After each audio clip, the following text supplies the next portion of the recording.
And welcome back. Israeli voters have gone to the polls 3 times in the past year alone, yet still a 4th election may be looming. So what is the latest on the political situation in Israel?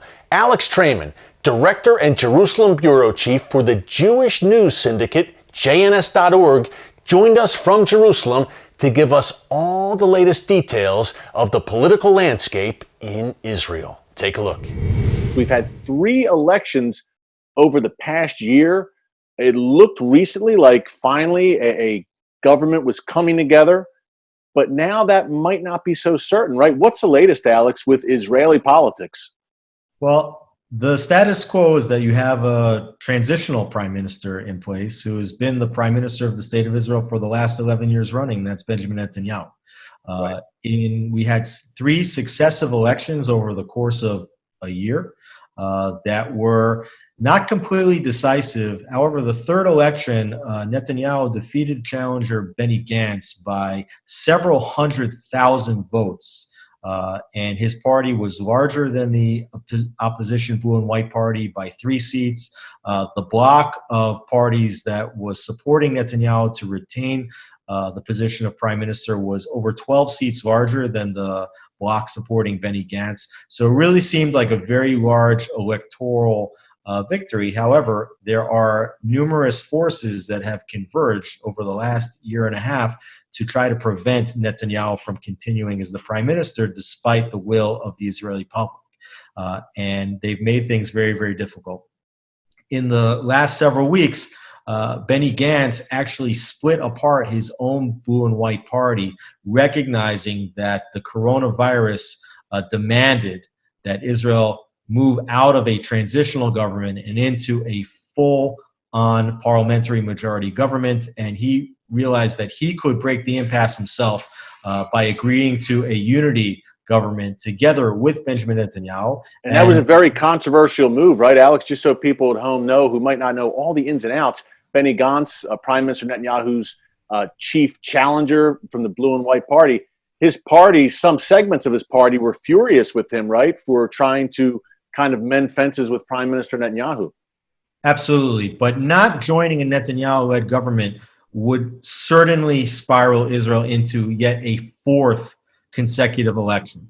And it looks right now that is a very highly likely scenario. Wow. There have been very tense negotiations between the half of Blue and White Party that Benny Gantz now controls to join in together with the much larger Likud. Some of the key issues that have been at the sticking point of the negotiations have been whether Israel will take steps backed by the United States to apply its full sovereignty, basically to annex strategic Jewish territories, including every single Jewish settlement and outpost, as well as the highly strategic Jordan Valley, which is the buffer between mainland Israel and Jordan and nations to the east. And then the other issue is the appointment of Supreme Court justices. The Israeli political system works so differently, obviously, than the U.S. political system. Real quick, can you just break it down for folks at home, what it takes right now, what is needed to form that government, to have that majority government, and to have a new Israeli government?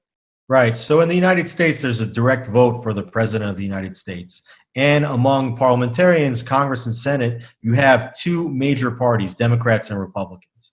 In Israel, you do not vote for any one individual to be the prime minister, and you do not vote only for 2 major parties, because there was over 25 parties that registered in order to make it into the Knesset. Now, there's a minimum number of votes you need to get, and 9 parties received enough votes to get into the Knesset. So basically what happens is the leader of the largest party, or the leader of the party that is most likely to be able to form a parliamentary majority, which means 61 out of 120 Knesset members, that's a parliamentary majority of 61, just one more than half. You need to get members of other parties to join on. So Benjamin Netanyahu, for example, his Likud party, which is the largest party, is 38 seats only, which is the largest. And for Netanyahu, it's the most seats he's ever received in any government he's led over the 14 years in which he's been the prime minister. But he still needs to get 22 additional parliamentarians, 23 rather, in order to sign on to his continued premiership. And right now, he has 59 Knesset members ready to sign on the dotted line. Wow. While Benny Gantz has much, much fewer. But still, those opposition Knesset members are able to, if they so choose, not do the responsible thing, not join Netanyahu, and hold Israel in an electoral gridlock. Up next, my final thoughts on how you, yes you, can bless Israel during and after this coronavirus crisis. Do not move.